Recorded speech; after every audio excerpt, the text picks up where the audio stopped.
Hello friends, मैं फिर एक बार आपके सामने आपका दोस्त भाई and educator Rinku Shakya. Economics का next topic Karl Pearson coefficient of correlation का जो सेकंड टॉपिक है हमारा अज्यूम मीन मेथड, आज उसे पढ़ने वाले हैं। लास्ट वीडियो में हमने पढ़ा था एक्चुअल मीन मेथड और आज हम डिस्कस करेंगे और क्वेश्चन सॉल्व करेंगे with formula assume mean method का। तो चलिए स्टार्ट करते हैं आज हम अज्यूम मीन मेथड।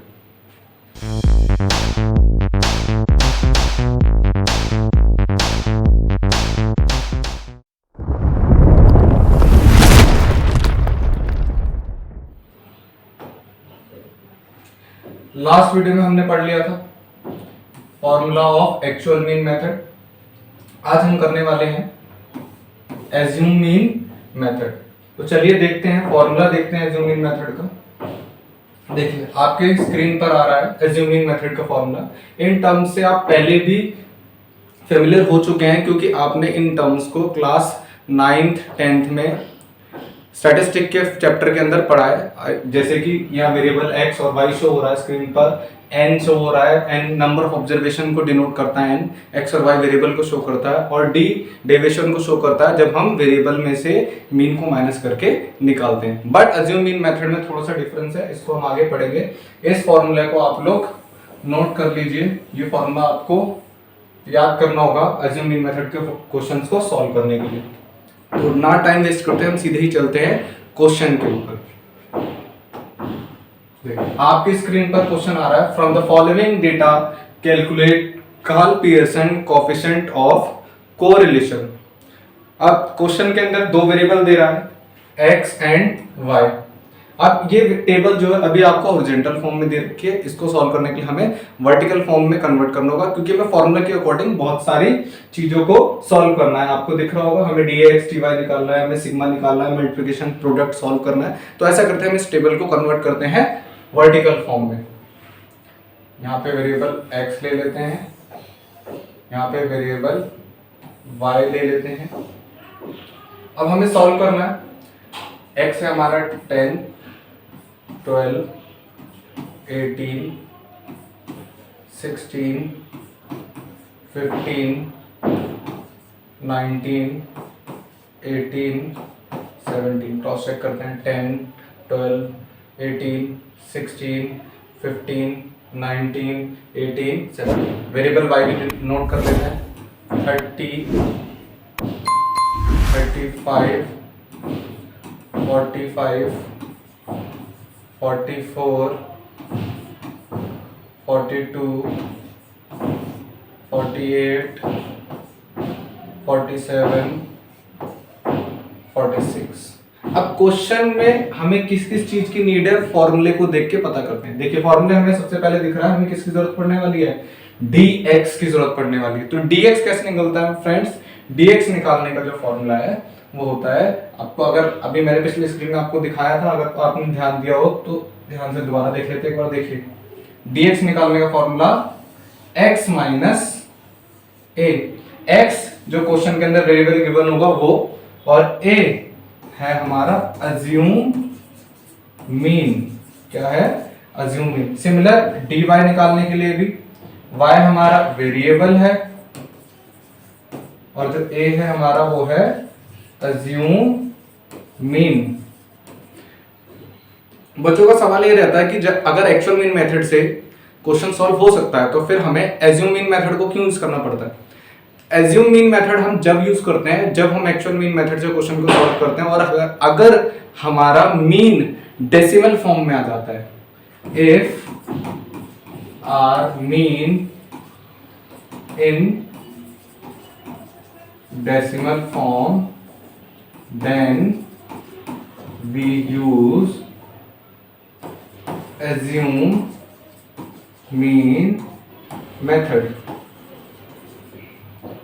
जब हमारा मीन अगर डेसिमल फॉर्म में है, फॉर एग्जांपल 4.5, 3.5 समथिंग पॉइंट के अंदर आ जाता है, तब हम एक्चुअल मीन मेथड को ना यूज कर किसको यूज करते हैं, अज्यूम मीन मेथड को, क्योंकि उसके अंदर हम मीन को खुद से अज्यूम करते हैं जो कि एक नेचुरल नंबर होता है। क्वेश्चन के अंदर आपको दिख रहा होगा सारे ही नंबर क्या हैं, सारे नंबर नेचुरल नंबर है, कोई भी डेसिमल में नहीं है। तो कैलकुलेशन में मिस्टेक ना हो इस वजह से हम एक्चुअल मीन मेथड को यूज ना कर हम यूज करते हैं एज्यूम मीन मेथड। तो चलिए फ्रेंड्स क्वेश्चन स्टार्ट करते हैं। सबसे पहले हमें जरूरत है dx की, और अभी हमने प्रीवियस स्क्रीन पे देखा dx कैसे निकलता है, x माइनस a को हमें लेट करना पड़ेगा, x में से ही आ जाते हैं। x में हमारा a क्या है,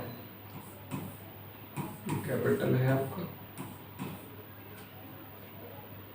इरेजर,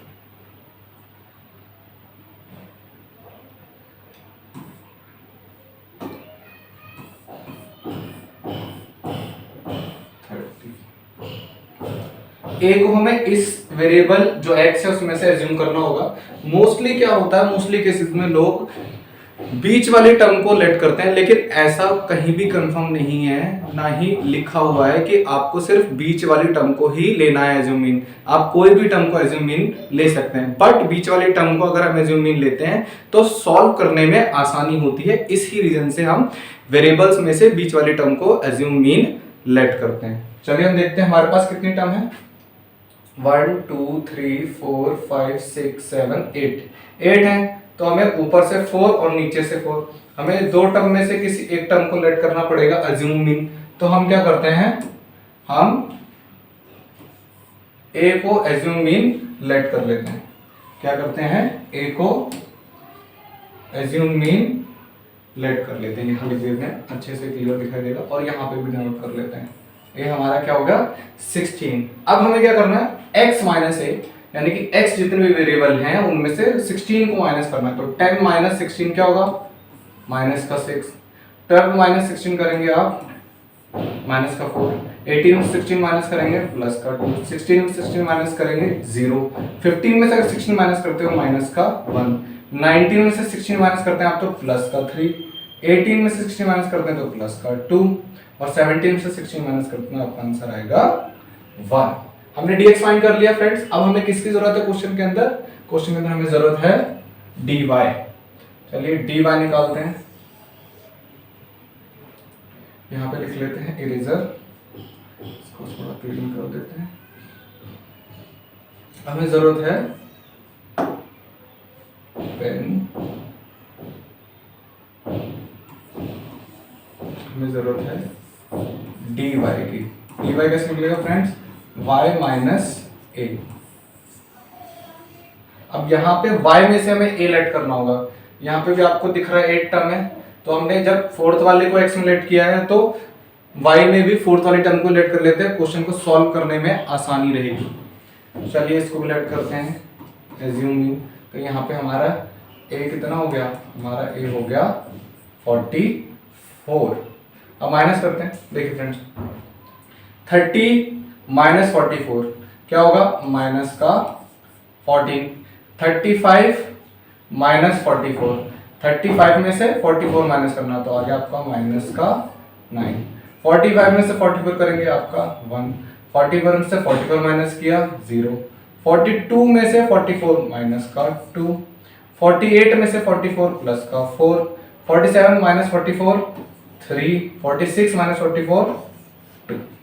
अब क्वेश्चन में हमें किस चीज की जरूरत है, अभी हम क्वेश्चन में देखते हैं। ये है हमें dx होल स्क्वायर, dx का होल स्क्वायर चाहिए। ये रहा हमारा dx, इसका हमें क्या चाहिए फ्रेंड्स, होल स्क्वायर। तो फाइंड कर लेते हैं। dx हमारा माइनस का 6 है, अगर इसका स्क्वायर करेंगे तो क्या होने वाला है 36, और नेगेटिव का जब हम स्क्वायर करते हैं तो वो पॉजिटिव हो जाता है।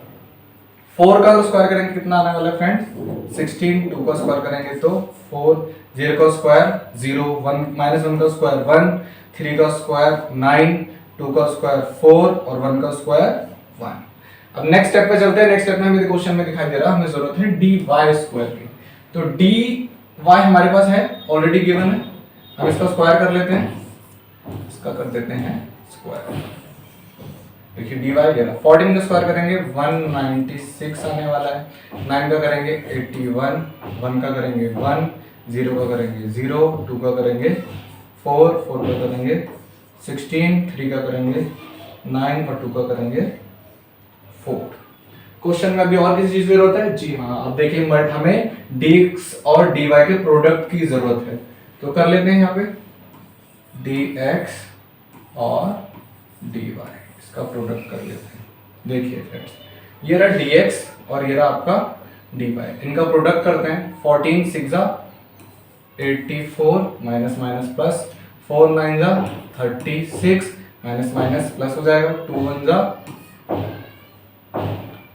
जा रेड, 2 1 जा आपका आ गया 2, 0 को करेंगे 0 से 0 आएगा, 1 को माइनस 1 को माइनस 2 से मल्टीप्लाई करेंगे तो आपका 2 आएगा, 3 को 4 से मल्टीप्लाई करेंगे तो आपका 12 आएगा, 2 को 3 से करेंगे तो 6 और 1 को 2 से करेंगे 2।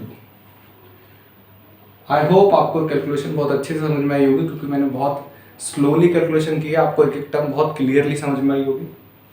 अब हम चलते हैं फॉर्मूले में, जिसकी नीड है। फॉर्मूले हमें n की जरूरत है सबसे पहले, तो n हमारा क्या है, नंबर ऑफ टर्म्स कितनी है, 1 2 3 4 5 6 7 8, नंबर ऑफ टर्म्स हमारी कितनी है, नंबर ऑफ टर्म्स है हमारी 8, नेट लिख लिया यहाँ पे।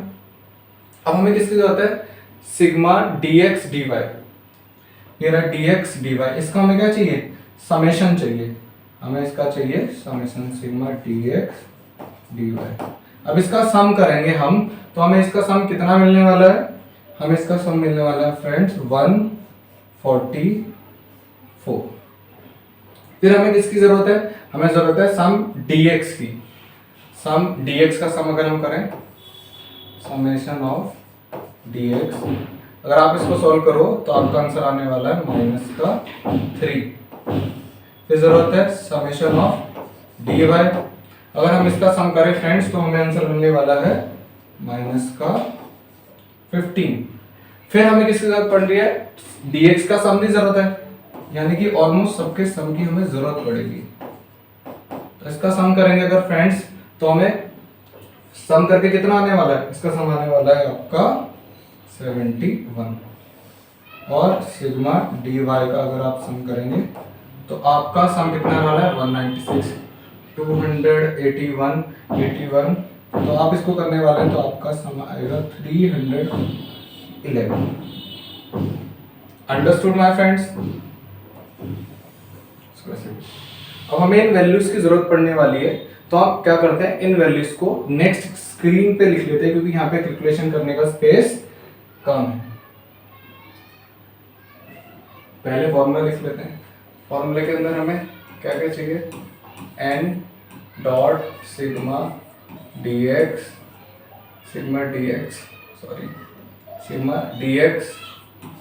dy माइनस में सिग्मा dx dy। हाँ, डिफरेंस देखो फ्रेंड, या dx dy का समेशन करना है या समेशन ऑफ dx का प्रोडक्ट करना है समेशन ऑफ dy के साथ, और यहाँ पे अंडर रूट फॉर्मूले के अंदर आपको n dot sigma dx square minus sigma dx का होल स्क्वायर, यहाँ dx स्क्वायर का सम करना है, यहाँ नॉर्मल dx का जो सम है उसका होल स्क्वायर करना है, फिर प्रोडक्ट करना है नंबर ऑफ ऑब्जर्वेशन का सिग्मा dy का होल स्क्वायर माइनस में dy सिग्मा dy का होल स्क्वायर। ओके फ्रेंड्स, अब यहाँ पे हम वैल्यूज को लिख लेते हैं। हमारी वैल्यूज क्या होगी, n कितना था हमारा, ऑब्जर्वेशन कितनी थी हमारी 8 थी। फिर उसके बाद हमें जरूरत किसके, सिग्मा dx dy की। सिग्मा dx dy हमारा कितना है, सिग्मा dx dy हमारा आया है 144। 144 dx dy के बाद हमें चाहिए क्या, सिग्मा dx और सिग्मा dy दोनों चाहिए। dx और dy देख लेते हैं हम, सिग्मा dx -3 और सिग्मा dy -15, कितना हमारा फ्रेंड्स -3 और माइनस का 15। और हमें किस चीज की जरूरत है, sigma dx square, sigma dx square हमने कितना निकाला है, dx स्क्वायर हमारा 71 है, कितना है फ्रेंड्स 71। उसके बाद सिग्मा dy स्क्वायर कितना है, सिग्मा dy स्क्वायर हमारा है 311। सारी वैल्यूज आ गई, sigma dx dy, sigma dx dy, dx dy, dx dy, dx square dy square सारी वैल्यूज आ गई। चलिए फ्रेंड्स इन वैल्यूज को हम क्या करते हैं, रिप्लेस करते हैं फॉर्मूले में। सबसे पहले इसमें नंबर ऑफ ऑब्जर्वेशन यानी कि n 8 है, मल्टीप्लाई करना सिग्मा dx dy हमारा कितना है 144 माइनस सिग्मा dx और dy इन दोनों का मल्टीप्लिकेशन -3 का मल्टीप्लिकेशन -15 के साथ। उसके बाद under root number of observation को मल्टीप्लाई करना है सिग्मा dx स्क्वायर से। dx स्क्वायर कितना हमारा, dx स्क्वायर है हमारा 71 को माइनस करना है हमें dx सम ऑफ dx के होल स्क्वायर से, ये होगा सम ऑफ dx इसका होल स्क्वायर। नेक्स्ट के अंदर नंबर ऑफ ऑब्जर्वेशन 8 dy का समेशन dy स्क्वायर का समेशन चाहिए, dy स्क्वायर आपका ये रहा इसका समेशन 311 और dy समेशन ऑफ dy का whole square, summation of dy कितना आपका -15 इसका आपको करना है होल स्क्वायर। अब इसको आगे सॉल्व करते हैं फ्रेंड्स। देखिए इसको सॉल्व करेंगे आपका कितना आएगा 8 4 जा 32 8 4 जा 32 35 8 1 जा 8 और 3 11 52। अब माइनस माइनस तो प्लस हो जाएगा, यानी कि इस साइन में कोई भी चेंजेस नहीं आने वाले। 15 को 3 से मल्टीप्लाई करेंगे आपका आंसर आएगा 45। नीचे चलते हैं, इसको मल्टीप्लाई करते हैं। इसको मल्टीप्लाई करेंगे तो आपका कितना आएगा 8 1 जा 8 8 7 जा 56 माइनस 3 का स्क्वायर कितना होता है फ्रेंड्स 9। इसको अंडर रूट में डाल देते हैं। नेक्स्ट इसको मल्टीप्लाई करेंगे 8 1 जा 8 8 1 जा 8 8 3 जा 24। इसको माइनस करना है आपको 15 का स्क्वायर, 15 का स्क्वायर कितना होता है 225। आगे सॉल्व करते हैं फ्रेंड्स। ऊपर अगर हम माइनस करेंगे 52 में से 45 गया तो बन जाएगा आपका 1107। नीचे क्या बचने वाला है, अगर हम इनको माइनस करते हैं 18 में से 9 गया 9 5 ये बच गया और यहाँ क्या बचेगा माइनस करते हैं 8 में से 5 गया 3 8 में से 2 गया 6 4 2 ये आपका बच गया। अगर हम इसको सॉल्व करते हैं फ्रेंड्स तो आपका आंसर आएगा 0.984, लेकिन हमारा सेकंड डेसिमल के बाद जो थर्ड डेसिमल आ रहा है वो सेकंड से स्मॉलर है, तो हम इसका आंसर लिखेंगे फाइनल 0.98।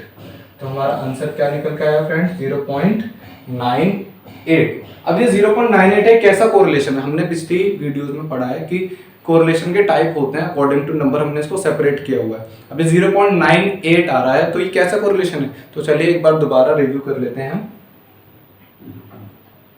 देखिए टेबल आपके स्क्रीन पर, हमारा आंसर पॉजिटिव 0.98 आया है। अब 0.98 कहां पे लाइज कर रहा है, आप देखिए फ्रेंड्स 0.98 यहां पर लाइज करेगा, क्योंकि कोरिलेशन की वैल्यू 0.75 से लेके 1 के बीच में अगर आती है तो उस वैल्यूज को हम बोलते हैं हायर पॉजिटिव कोरिलेशन। तो यानी हमारा जो कोरिलेशन निकल के आया है वो कैसा कोरिलेशन है, उसकी वैल्यूज लाइज कर रही है 0.75 से लेके 1 के बीच में, इसलिए हम बोलेंगे हमारा जो कोरिलेशन है वो कैसा कोरिलेशन है, हायर पॉजिटिव कोरिलेशन। क्योंकि मैंने आपको पिछली वीडियो में भी बताया हुआ है कि हम आंसर निकाल लेंगे, अगर क्वेश्चन 4 नंबर का है तो टीचर हमें 3.5 नंबर देगी, लेकिन हमें पूरे 4 नंबर चाहिए तो हमें आंसर के एंड में स्टेटमेंट लिखनी होगी कि हमारा जो कोरिलेशन है वो किस स्टेज में लाइज कर रहा है। तो अब हम इस आंसर में अपना यहां पे हमें फाइनल आंसर लिखना होगा।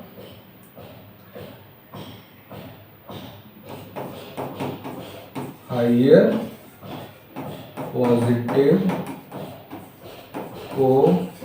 Correlation of variables x and y। हमारा जो वेरिएबल x एंड y है उसका जो कोरिलेशन है वो कैसा है, हायर पॉजिटिव कोरिलेशन। फ्रेंड्स आज की वीडियो में इतना ही। आपसे मिलेंगे नेक्स्ट फार्मूला के साथ नेक्स्ट वीडियो में। और अगर आपकी कोई भी क्वेरी इस फार्मूले से रिलेटेड या किसी पिछली वीडियो से रिलेटेड है तो आप हमारी वेबसाइट www.muft.shiksha पर जाकर आस्क माय क्वेश्चन कॉलम के अंदर जाकर आपके कोई भी सवाल, कोई भी क्वेश्चन, कोई भी क्वेरी पूछ सकते हैं। आपकी क्वेरी को सॉल्व करने का जल्द से जल्द प्रयास किया जाएगा। और आप हमसे अदर सोशल मीडिया प्लेटफॉर्म पर भी जुड़ सकते हैं। हम अवेलेबल हैं इंस्टाग्राम, टेलीग्राम, लिंक्डइन, यूट्यूब। आप इन सभी सोशल मीडिया चैनल पर हमारे डोमेन नेम मुफ्त शिक्षा को सर्च कर हमसे कनेक्ट हो सकते हैं। तब तक के लिए आप सभी अपना ध्यान रखें। मिलते हैं नई वीडियो में।